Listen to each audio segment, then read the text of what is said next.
What's up mga kamuging? Welcome back sa aking channel! Mini vlog for today's video. Ayan, nagluto nga pala ako nitong aking paninda.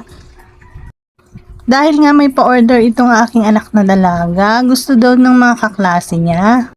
Kaya naman pinagluto ko na siya agad.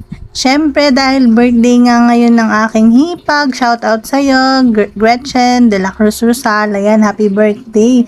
Dahil birthday nga niya ngayon ay isinama ko na siya sa aking pagluluto. Kahit di niya sabihin ay bibigyan ko siya ng aking regalo. Sabi nga pala ng anak ko, Mami, magluto ka nga at magpapa-order ako kasi ang layo-layo ng kantin sa amin, ang hirap-hirap bumili.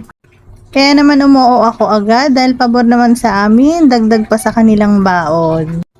At nung natapos ko na nga itong maluto, ay ilalagay na natin sa kanilang mga lalagyan. Ayan, ay ilagay ko na nga itong